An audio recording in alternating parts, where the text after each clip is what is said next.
সফলতাকে ধরে রাখার জন্য 2 থেকে 3টে জিনিস খুব জরুরি।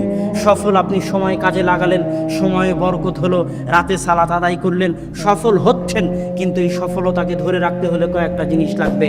1 দোয়া, 2 সবর, 3 বদ নজর, মানুষের হিংসা থেকে হেফাজত। আমি শেষটা দিয়ে শুরু করি। এই যে আব্বু বক্তব্যের আগে বলল, আমরা বাসায় অনেক সময় আলোচনা করি, আব্বুকে এভাবে বলতে নিষেধ করি, কেননা এমনিতেই আমাদের উপর মানুষের বদনজর এবং হিংসার অভাব নাই। তারপরও যখন আব্বু এভাবে বলে, তখন কতজনের অন্তরে যে কত কি হয়, কতজনের অন্তর থেকে যে বদনজর এবং হিংসা বের হয়, তা আল্লাহ সুবহানাহু ওয়া তাআলা জানে। আর আল্লাহর রাসূল বলেছে, তাকদীরকে যদি কোনো কিছু পরাজিত করতে পারতো, তাহলে মানুষের বদনজর পরাজিত করতে পারতো।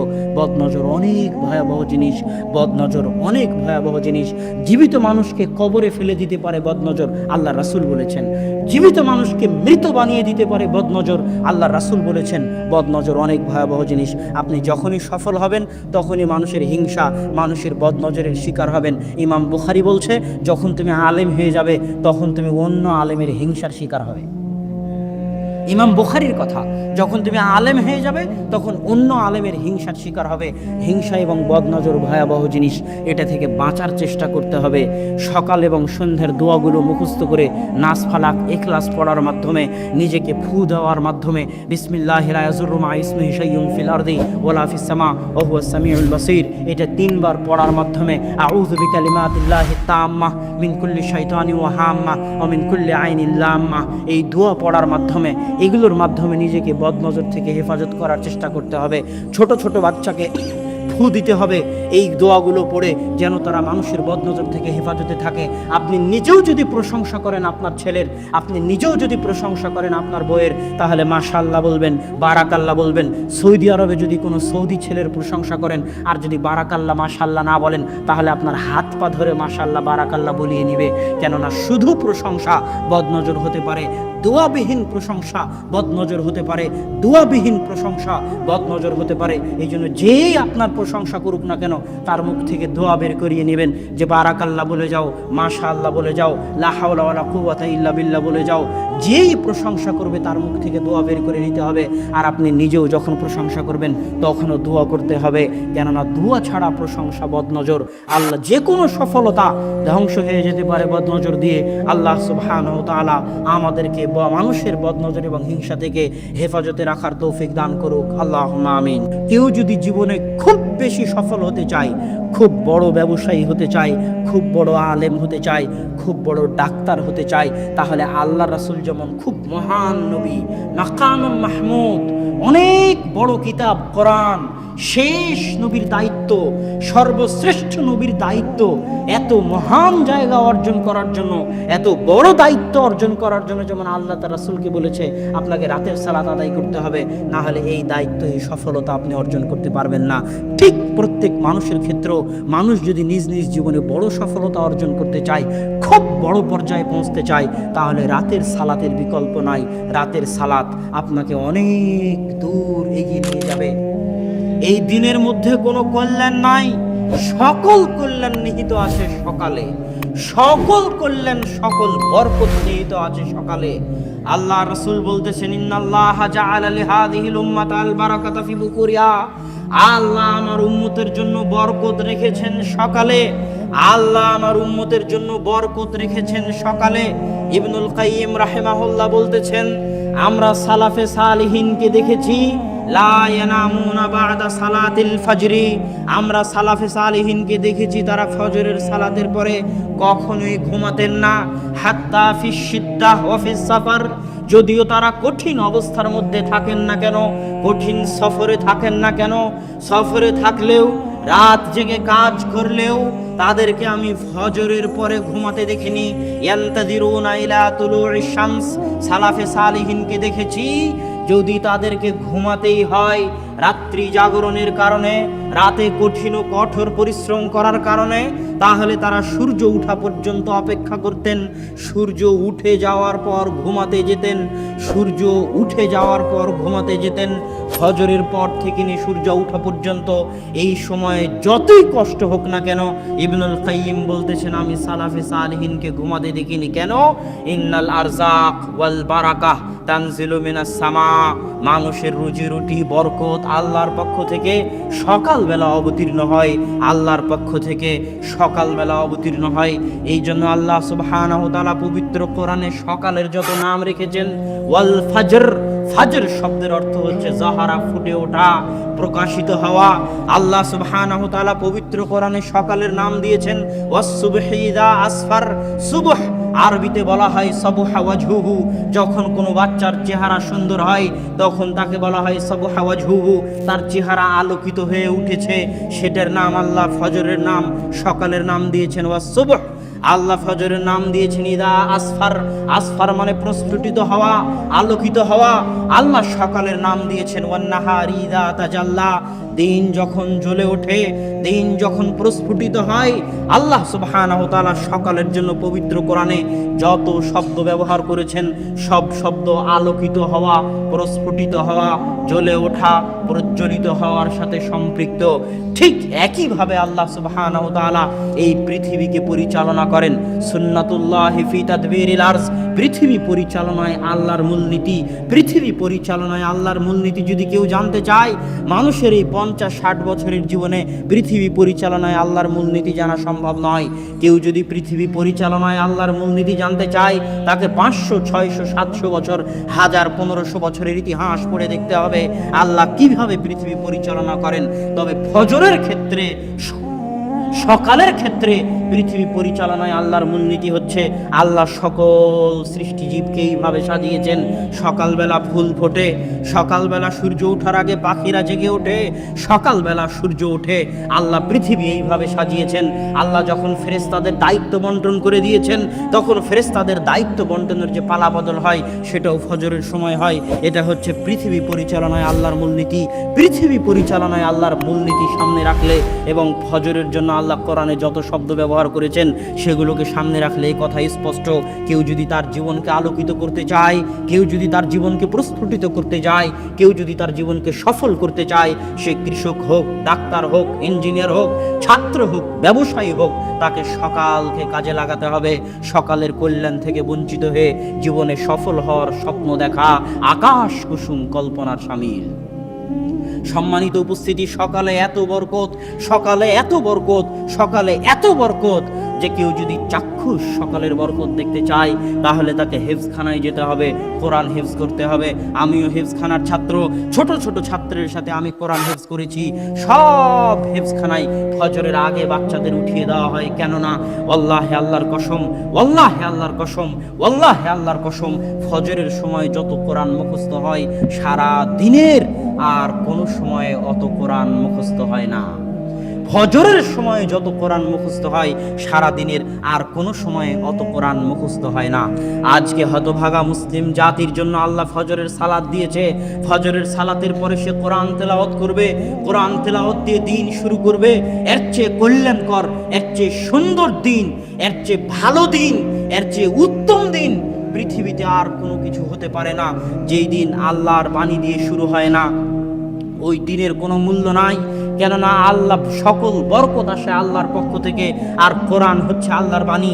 যেখানে কোরআন পড়া হবে ওখানে বরকত হবে, যে কোরআন পড়বে তার জীবনে বরকত হবে।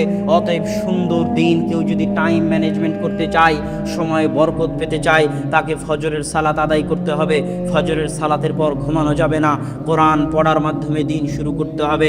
আপনি দোকানদার হন, ব্যবসায়ী হন, কৃষক হন, শ্রমিক হন, ইঞ্জিনিয়ার হন, ডাক্তার হন, আপনার জীবন বরকত দিয়ে ভরে যাবে। এ কথা আমার নয়, আল্লাহ রাসূলের।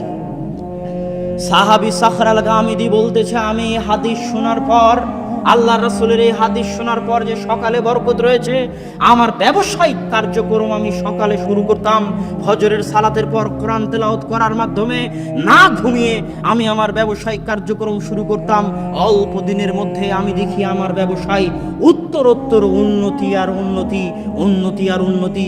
আমার ব্যবসায় আমি কোনো লস এবং লোকসান খুঁজে পাইনি। আর এখনকার যুগে ইহুদি খ্রিস্টানদের উদাহরণ না দিলে মুসলমানদের মন শান্ত হয় না। এই জন্যই তো মুসলমানেরা কোরআন পড়ার পরও বিজ্ঞানের সাথে মিলাতে চায়। আর আমি কোরআনকে বিজ্ঞানের সাথে মিলানোর খুব বিরোধী। ওই যে যখন আবু বকর রাদিয়াল্লাহু তাআলা আনহু মেরাজে বিশ্বাস করেছিল, তখন আবু বকর কি মেরাজকে বিজ্ঞানের সাথে মিলিয়েছিলেন? কথা বলেন, বিজ্ঞানের সাথে মিলিয়েছিলেন? যাচ্ছে সবার, সব মানুষের। এই জন্য আল্লাহ বলেছে ওয়াল আসর ইন্নাল ইনসানা লাফি খুসর। সব মানুষ সময় নষ্ট করে, সব মানুষ ধ্বংসের মধ্যে, ক্ষতির মধ্যে নিমজ্জিত। সময়ের বরকত উঠে গেছে। অথচ আমাদের সালাফে সালেহিন, তাদের জীবনে সময়ের কত বরকত ছিল, কত বরকত ছিল, বেহিসাব বরকত ছিল তাদের জীবনে। স্বয়ং আল্লাহ রাসূল মাত্র 23 বছরের জীবনে সারা পৃথিবীতে বিপ্লব তৈরি করেছেন। আর আমরা 30-40 বছরও কিছু করতে পারি না।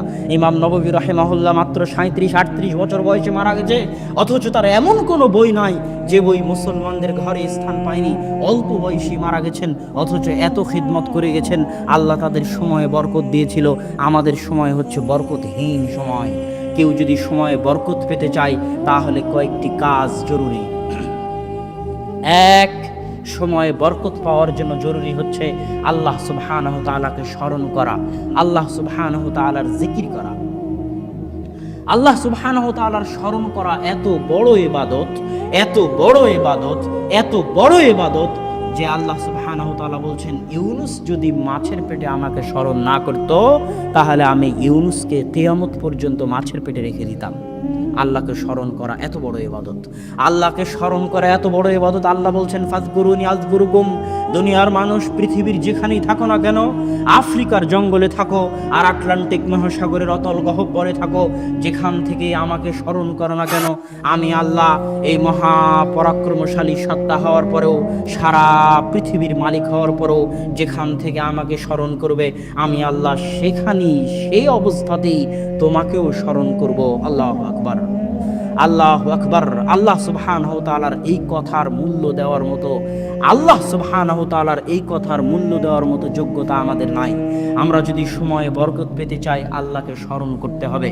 দলিল, ফাতেমা রাদিয়াল্লাহু তাআলা আনহা যখন আল্লাহ রাসূলকে বললেন, আল্লাহ রাসূল, আমার হাত ওই আটা পিষার জন্য ওই জাতা ঘুরাতে ঘুরাতে আমার হাত ঘা হয়ে গেছে, হাতে ব্যথা হয়ে গেছে, হাত লাগে, হাত ব্যথা হয়ে গেছে, চামড়া জড়সড় হয়ে গেছে, আপনি আমাকে একটা খাদেম দিন।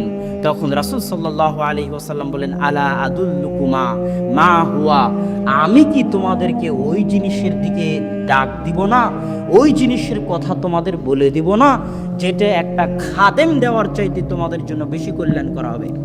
ফাতেমা রাদিয়াল্লাহু তাআলা আনহা চাইলেন খাদেম, আর আল্লাহর রাসূল বলতেছেন খাদেমের দরকার নাই, একটা জিনিস বলে দিচ্ছে, ওটার উপর যদি আমল করো খাদেমের চাইতে বেশি উপকার পাবা। কি? 33 বার সুবহানাল্লাহ বলবা, 33 বার আল্লাহু আকবার বলবা, 33 বার আলহামদুলিল্লাহ বলবা, খাদেমের চাইতে বেশি উপকার পাবা। মানুষ এই হাদিস শোনার পরে মনে করে এটি শুধু আধ্যাত্মিক ব্যাপার, এটার সাথে দুনিয়ার কোনো সম্পর্ক নাই। অথচ এটা অবাস্তব। আল্লাহ রাসূলের কাছে চাওয়া হচ্ছে খাদেম, কাজের লোক চাওয়া হচ্ছে, আর আল্লাহ রাসূল শিখিয়ে দিচ্ছেন কি? কথা বলেন না কেন? আল্লাহ রাসূল কি শিখিয়ে দিচ্ছে? জিকির শিখিয়ে দিচ্ছে। এটা অবাস্তব কিছু নয়, এটা বাস্তব। যে যদি ফাতেমা জিকির করে তাহলে ফাতেমা তার অভ্যন্তরে এমন শক্তির অনুভব করবে, তার সময়ে এমন বরকত পাবে, তার শরীরে এমন শক্তির অনুভব করবে যে খাদেমের আর প্রয়োজন হবে না, খাদেমের চাইতেও বেশি সে কাজ করতে পারবে শুধু জিকির। আবু বকর বলেছিলেন, যদি মুহাম্মদ বলে থাকে মেরাজে গেছেন সাল্লাল্লাহু আলাইহি ওয়াসাল্লাম, সামি'না ওয়া আমান্না, আমি আবু বকর সাথে সাথে ঈমান আনলাম, কেননা মুহাম্মদ মিথ্যা বলতে পারে না। এর নাম কোরআন এবং হাদিস। কোরআন এবং হাদিসে যা আছে সেটাই সত্য। বিজ্ঞান মিথ্যা হয়ে যেতে পারে। কোরআন এবং হাদিসের যদি আজ বিজ্ঞান বিরোধিতা করে তাহলে সেটা মিথ্যা। 10 দিন 15 দিন পরে হয়তো বিজ্ঞান কোরআন এবং হাদিসের পক্ষে কথা বলবে। তবুও যেহেতু মানুষের মন টানে না, সেহেতু আমি বলতেছি, একজন খ্রিস্টান লেখক একটা বই লিখেছে, মিরাকল মর্নিং, সকালের জাদু। তিনি বলতেছে মানুষ যদি দুনিয়াতে জাদু দেখতে চায়, বাজার ঘাটে জাদু দেখে মানুষ বাস্তব কোনোদিন জাদু দেখতে পাবে না, কিন্তু মানুষ যদি বাস্তবে জাদু দেখতে চায় তাহলে তাকে সকালকে কাজে লাগাতে হবে। পৃথিবীতে বাস্তব জাদু সকালে আছে, পৃথিবীতে বাস্তব জাদু সকালে আছে, পৃথিবীতে বাস্তব জাদু সকালে আছে। ফজরের পর কোরআন তেলাওয়াত দিয়ে কাজ শুরু করলে সকাল 10টার মধ্যে কাজ শেষ হয়ে যাবে, কাজ আর বাকি থাকবে না, করার মতো কোনো কাজ খুঁজে পাবেন না। এর নাম সকালের বরকত। তিনি ওই বইয়ের মধ্যে লিখেছেন, পৃথিবীতে বর্তমান যত ব্যবসায়ী আছে যারা বড় ধরনের ব্যবসা করে, বিল গেটস হোক আর মুকেশ আম্বানি হোক আর ফেসবুকের প্রতিষ্ঠাতা হোক, আপনারা গুগলে গিয়ে তাদের নাম লিখে সার্চ দিবেন যে কখন তারা ঘুম থেকে উঠে, আপনি আশ্চর্য হলেও দেখবেন আপনারা মুসলমান হয়ে, আপনি মুসলমান হয়ে ফজরের পরে আলিশান ঘুম দেই, আপনি মুসলমান হয়ে ফজরের জামাত কাজা করে সৌদি আরবের মাটিতে পর্যন্ত সকাল 10টার আগে সকাল শুরু হয় না মুসলমান হওয়ার পরেও। সবাই ঘুমিয়ে থাকে, 90% মুসলমান ঘুমিয়ে থাকে। অথচ এই খ্রিস্টানদের নাম আপনি গুগলে সার্চ দিয়ে দেখিয়েন তাদের সকাল কখন শুরু হয়। মুসলমানদের যখন ফজরের সালাতের সময় তখন তাদের সকাল শুরু হয়, কেননা তারা জানে সকল সফলতার চাবিকাঠি, সকল সফলতার মৌলিক উৎস হচ্ছে সকাল, সকল সফলতার চাবিকাঠি হচ্ছে ফজর, সকল সফলতার চাবিকাঠি হচ্ছে ফজর। এই জন্য আল্লাহ বলেছেন, ফাইদা কুজিয়াতিস সালাত ফান্তাশিরু ফিল আরজ, দুনিয়ার মানুষ যখন ফজরের সালাত শেষ হয়ে যায় তোমরা আল্লাহর জমিনে ছড়িয়ে পড়ো, ওয়াবতাগু মিন ফাজলিল্লাহ, আল্লাহর জমিনে ছড়িয়ে পড়ে আল্লাহর দয়া, আল্লাহর রহমত, আল্লাহর রিজিক অনুসন্ধান করো। কেননা ফজরের পরে আল্লাহ সুবহানাহু তাআলার রিজিক, আল্লাহ সুবহানাহু তাআলার দয়া পৃথিবীতে অবতীর্ণ হয়। অতএব সময়কে যদি কেউ কাজে লাগাতে চায় তাহলে তাকে 5 ওয়াক্ত সালাত, বিশেষ করে ফজরের সালাত আদায় করতে হবে। যে 5 ওয়াক্ত সালাত নিয়মিত আদায় করে না তার জীবনটা হচ্ছে অনিয়ন্ত্রিত, তার জীবনের কোনো রুটিন থাকে না। আর যদি 5 ওয়াক্ত সালাত আদায় করেন আপনার জীবন, আপনার দিন একটা ট্রাক, একটা লাইনের উপর থাকবে। ফজরের সালাত দিয়ে দিন শুরু হবে, ফজর থেকে জোহর বিশাল সময়, এই সময়ের মধ্যে অনেক কিছু করতে পারবেন। জোহর থেকে আসর পর্যন্ত বিশ্রাম নেবেন, এইভাবেই আল্লাহ সালাদগুলো সাজিয়ে দিয়েছে। আসর থেকে আবার নতুনভাবে কাজ করার উদ্যম তৈরি হবে, আসর থেকে মাগরিব পর্যন্ত কাজ করবেন, মাগরিব থেকে এশা পর্যন্ত কাজ করবেন, এশার পরে এশার সালাত দিয়ে দিন শেষ করবেন, তারপরে ঘুমাতে যাবেন। এই যে আমি যদি শুধু সালাত ঠিক মতো আদায় করি আমার সারা দিন নিয়ন্ত্রণ হয়ে যাবে। টাইম ম্যানেজমেন্টের জন্য সালাতের চাইতে বড় মাধ্যম পৃথিবীতে আর নাই। যারা জীবনে সফল হতে চায় তারা সালাত আদায়ের মাধ্যমে নিজেদের সময়কে কাজে লাগাক, তারা সফল হবেই হবে ইনশাআল্লাহ। সম্মানিত উপস্থিতি, সময়ে বরকত কিভাবে হবে? আজকে সময়ে বরকত নাই, এটা কি বুঝতে পারেন? এখনকার যুগে সময়ে বরকত নাই, এটা কি বুঝতে পারেন? সময়, মাস, দিন দ্রুত পার হয়ে যাচ্ছে, কারো সময়ে বরকত নাই। একদিন, এক সপ্তাহ, এক বছর কোনো কাজ ছাড়াই আপনি একটু ভাবেন তো গত এক বছর আপনি কি কাজ করেছেন যা দেশ জাতি এবং ইসলামের উপকার দিবে? গতকাল আপনি সারাদিন কি এমন কাজ করেছেন যা দেশ জাতি এবং ইসলামের, আপনার নিজের জন্য মৃত্যু পর উপকার দিবে? কোনো কাজ খুঁজে পাবেন না। এইভাবেই দিন পার হয়ে তীরের মাধ্যমে। আল্লাহু আকবার। অথচ মানুষ এই হাদিসটা সঠিকভাবে বুঝতে চায় না। এই জন্য ইবনে তাইমিয়া রাহিমাহুল্লাহ, ইবনুল কাইয়িম বলতেছেন, ইবনে তাইমিয়া রাহিমাহুল্লাহ ফজরের পর থেকে নিয়ে 8টা 9টা 10টা পর্যন্ত আল্লাহ সুবহানাহু ওয়া তাআলার জিকির করতেন একা একা। তো একদিন অনেক দেরি হয়ে গেছে, তখন ইবনুল কাইয়িম বললেন, আপনি সকালের নাস্তা করবেন না? তখন ইবনে তাইমিয়া বললেন, এটাই ছিল আমার সকালের নাস্তা। আমি ফজরের পর থেকে যদি এই 2-3 ঘন্টা আল্লাহ সুবহানাহু ওয়া তাআলাকে স্মরণ না করতাম তাহলে আমার পেট, আমার অন্তর, আমার আত্মা ভর্তি হতো না, আমি সারাদিনে কিছু শান্তি মতো করতে পেতাম না। মানুষের যেমন পেটের খাবার লাগে মানুষের তেমন আত্মার খাবার লাগে, কিন্তু মানুষ বুঝে না। আমি যখন বক্তব্যে এই কথাটা বলি তখন মানুষ আশ্চর্য হয় যে তাহাজ্জুদের সালাত আবার সফলতার মাধ্যম। জি, তাহাজ্জুদের সালাত সফলতার মাধ্যম। দলিল, আল্লাহ সুবহানাহু ওয়া তাআলা কোরআনে বলছে, ইয়া আইয়ুহাল মুযাম্মিল কুমিল লাইলা ইল্লা কালিলা নিসফাহু আবিনকুস মিনহু কালিলা আও জিদ আলাইহি ওয়া রাত্তিল কুরআনা তারতিলা ইন্না সানুলকি আলাইকা কাওলান সাকিলা। হে চাদর যে মুড়িয়ে আছো, উঠো, রাত্রে সালাত আদায় করো, অল্প হলেও করো, অতি কম পরিমাণ হলেও তুমি রাত্রে সালাত আদায় করো। কেন কেন রাত্রে সালাত আদায় করতে হবে? ইন্না সানুলকি আলাইকা কাওলান সাকিলা, আমি অচিরেই তোমার উপর এত কঠিন, এত ভয়াবহ, এত গুরুত্বপূর্ণ দায়িত্ব দিতে যাচ্ছি, যেই কঠিন গুরুত্বপূর্ণ দায়িত্ব তুমি পালন করতে পারবে না যদি না তুমি রাত্রে সালাত আদায় করো। আর এক আয়াতে আল্লাহ সুবহানাহু ওয়া তাআলা বলছে, ওয়া মিনাল লাইলি ফাতাহাজ্জাত বিহি নাফিলাতাল লাক আসা আইয়াবআসাকা রাব্বুকা মাকামান মাহমুদা, রাত্রে তাহাজ্জুদের সালাত আদায় করুন। কেননা আপনার প্রতিপালক আপনাকে অনেক উঁচু মর্যাদা দিতে চান, আর ওই উঁচু মর্যাদা পেতে চাইলে রাত্রে সালাত আদায় করতে হবে। এই দুটো আয়াত দিয়ে আমি আপনাকে বলতে চাচ্ছি, কেউ যদি জীবনে খুব বেশি সফল হতে চায়, খুব বড় ব্যবসায়ী হতে চায়, খুব বড় আলেম হতে চায়, খুব বড় ডাক্তার হতে চায়, তাহলে আল্লাহ রাসূল যেমন খুব মহান নবী, মাকাম মাহমুদ, অনেক বড় কিতাব কোরআন, শেষ নবীর দায়িত্ব, সর্বশ্রেষ্ঠ নবীর দায়িত্ব, এত মহান জায়গা অর্জন করার জন্য, এত বড় দায়িত্ব অর্জন করার জন্য যেমন আল্লাহ তার রাসূলকে বলেছে আপনাকে রাতের সালাত আদায় করতে হবে, না হলে এই দায়িত্ব, এই সফলতা আপনি অর্জন করতে পারবেন না। ঠিক প্রত্যেক মানুষের ক্ষেত্রেও মানুষ যদি নিজ নিজ জীবনে বড় সফলতা অর্জন করতে চায়, খুব বড় পর্যায়ে পৌঁছতে চায়, তাহলে রাতের সালাতের বিকল্প নাই। রাতের সালাত আপনাকে অনেক দূর এগিয়ে নিয়ে যাবে। আপনার ব্যক্তিগত, আপনার পারিবারিক, সামাজিক, রাষ্ট্রীয় সকল ক্ষেত্রে রাতের সালাত আপনাকে মহান সফলতা দিবে, এত কোনো সন্দেহ নাই। অতএব রাতের সালাত আদায় করতে হবে। আল্লাহ সুবহানাহু ওয়া তাআলা আমাদেরকে রাতের সালাত আদায়ের তৌফিক দান করুক, আল্লাহুম্মা আমিন। সম্মানিত উপস্থিতি, রাতের সালাতের অনেক ফজিলত আছে, যেটা আপনার আব্বুর বক্তব্যে অনেক সময় শুনতে পাবেন যে রাতের সালাতের আরও কত ফজিলত আছে। আমি শুধু সফলতার সাথে সংশ্লিষ্ট যতটুকু ততটুকু বললাম। বক্তব্যের শেষে চলে এসেছি।